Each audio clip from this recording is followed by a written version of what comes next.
नमस्कार दोस्तों, मैं मनीषा केसरवानी एक्यूप्रेशर थेरेपिस्ट आपका अपने चैनल में स्वागत करती हूँ।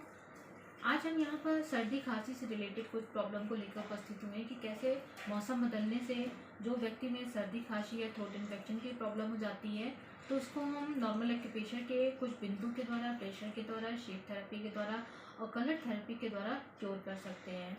इसमें देखेंगे सबसे पहले कि जो भी इन्फेक्शन आता है हमारे नोज़ के द्वारा आता है, नोज़ के द्वारा थ्रोट में आता है, फिर लंग्स में जाता है। तो सबसे पहले अगर नोज़ में इन्फेक्शन आया है तो उसके लिए नोज़ करस्पॉन्डेंस पर हम ब्लैक कलर का स्केच पेन लगाते हैं। नोज़ करस्पॉन्डेंट देख सकते हैं कि जो हमारी थंब की लोकेशन होती है वो हमारे फेस पर रिप्रेजेंट करती है। इस तरह से आप देख सकते हैं, हम अपने हाथ में लगा के दिखा रहे हैं कि जो उभरा वाला भाग है वो हमारे नोज़ को रिप्रेजेंट करता है। ये नोज़ में आपका इन्फेक्शन आ गया है तो इस तरह से नोज़ करस्पॉन्डेंट पर ब्लैक कलर से आप इस पर नोज़ करस्पॉन्डेंट बना सकते हैं। और इस तरह से इसके लिए इसमें देख सकते हैं कि लौंग का एक दाना जिसका फूल नीचे की तरफ है, इसमें आपको लगा देना है। तो जो भी सर्दी की समस्या हो रही है ना, नाक बह रही है या सर्दी की समस्या हो रही है तो इसमें बहुत जल्दी इसको आराम मिल जाता है। इस तरह से लौंग का एक दाना उसी कलर के ऊपर इसको लगा देनी है। अगर इन्फेक्शन के कारण है तो इसमें ब्लैक कलर लगाएंगे, अगर ठंड के कारण सर्दी आ रही है तो उसमें रेड कलर का नॉर्मल स्केच पेन है, वहाँ से डॉट लगाकर उसके ऊपर ये लौंग का एक दाना दोनों हाथों में लगा देना है उसी जगह पर। जैसे कि मैं लगा के आपको दिखा देती हूँ कि राइट हैंड में अगर आपको ठंड के कारण आ रही है तो इस तरह से नोज करस्पॉन्डेंट पे रेड कलर का डॉट लगाएंगे और उसके ऊपर ये लौंग का जो हमने एक दाना इसमें लगाया हुआ है उसको टेपिंग कर देंगे। उसका फूल नीचे की तरफ रहेगा जी। तो एक तो ये हो गई है। अगर थ्रोट इन्फेक्शन हो गया है तो गले का करस्पॉन्डेंस हमारे थंब में फर्स्ट जॉइंट सेकंड जॉइंट पर होता है, उसके बीच में हमको ब्लैक कलर का डॉट लगा लेना है और इस तरह से आउटलाइन कर लेनी है। फर्स्ट जॉइंट सेकंड जॉइंट पर ब्लैक कलर से आउटलाइन कर लेनी है, ये कर लेना है और इस तरह से सुजोग इस तरह से करना है और सुजोग रिंग से इसको यहाँ पर हमें अच्छे से मसाज करनी है। ठीक है, तो इस तरह से हमें थ्रोट में कोई भी प्रॉब्लम आ रही है, सर्दी खांसी जुकाम गला बैठ गया है, इसमें बहुत जल्दी इसमें आराम मिल जाता है। इसके साथ आते हैं कि वो इन्फेक्शन हमें लंग्स में पहुंच गया है तो लंग्स के करस्पॉन्डेंट हमारे हाथों में, जैसा कि आप देख सकते हैं कि मैंने ड्रॉ करके दिखाया हुआ है कि जो उभरा वाला भाग है वहाँ पर हमारी लंग्स की लोकेशन है। इस तरह से एक्यूप्रेशर के टूल्स आते हैं, जिमनी आती है, इसकी तरह हमको यहाँ पर मसाज करनी है।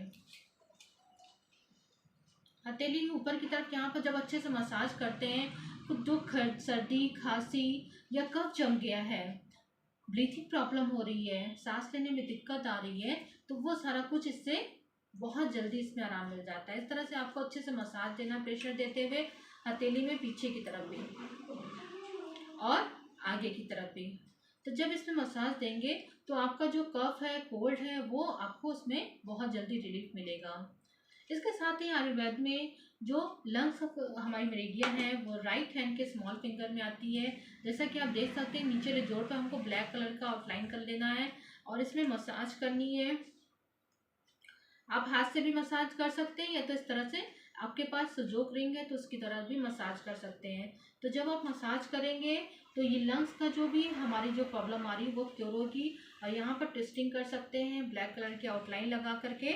आपको नॉर्मल मेथी के दाने की पट्टी, जैसे मैंने इसकी पहले वीडियो में बताई है, रात में इसको लगा करके सो जाना है। तो देखेंगे लंग्स से रिलेटेड कोई भी प्रॉब्लम आपको हो रही है तो वो बहुत जल्दी सही हो जाती है। अब आते हैं कलर थेरेपी का एक और बिंदु बहुत अच्छा है कि खांसी बहुत दिन से आ रही है, ठीक नहीं हो रही है, तो उसके लिए हम क्या करेंगे। तो इस तरह से रेड कलर का स्केच पेन लेंगे और एक येलो कलर का। बड़े लोग हैं, बड़े लोगों को खांसी आ रही है, बहुत दिन से आ रही है, ट्रीटमेंट से कोई फ़ायदा नहीं मिल रहा है, तो मिडिल फिंगर का जो अपर जॉइंट है उसके सेंटर में एक रेड बिंदी लगा देंगे। जैसा कि आप देख सकते हैं पास से दोनों हाथों में, ये दोनों हाथों में बिंदु है, रेड कलर का डॉट लगा देंगे। तो जो आपकी जिद्दी खांसी है वो सही नहीं हो रही किसी भी ट्रीटमेंट से, ये एक पॉइंट आप लगाएंगे, 4 से 5 घंटे लगा के इसको वॉश कर देना है। अगर बच्चों में यही चीज़ प्रॉब्लम आती है तो बच्चों के लिए ट्रीटमेंट होगा येलो कलर का स्केच पेन। इस ज्वाइंट के जस्ट ऊपर लगाना, उनका रेड कलर नहीं लगाना, उनको येलो कलर लगाना है। जी, इसका बिंदु मैं इसमें दिखा दे रही हूँ। फर्स्ट ज्वाइंट के स्लाइटली ऊपर ही बच्चों में येलो कलर का स्केच पेन लगाना है ज्वाइंट से जस्ट ऊपर, और बड़ों में है तो रेड कलर लगाना है ज्वाइंट पर सेंटर में। ठीक है, बच्चों में रेड कलर नहीं लगाना है। इस तरह से देखेंगे कि इन छोटे छोटे टिप्स को अपना करके अपनी प्रॉब्लम के हिसाब से इलाज करके आप सर्दी खांसी या वायरल इन्फेक्शन जो हो रहा है, शॉर्ट थ्रोट की प्रॉब्लम हो रही है, तो वो क्योर कर सकते हैं। इसके साथ साथ उज्जयी प्राणायाम जो गले से श्वास को खींचते हुए रोकना होता है और फिर दाहिनी नाक दबा के उसको निकाल देना। ये उज्जयी प्राणायाम गले के लिए, श्वास के संबंधी प्रॉब्लम के लिए, सर्दी खांसी के लिए बहुत ही ज़्यादा इफेक्टिव है। इसको भी आप 10 से 15 बार करते हैं तो भी इसमें बहुत ज़्यादा आपको हेल्पफुल रहेगा। आशा करती हूँ वीडियो आपको पसंद आए लाइक करिए, शेयर करिए, सब्सक्राइब करिए। धन्यवाद।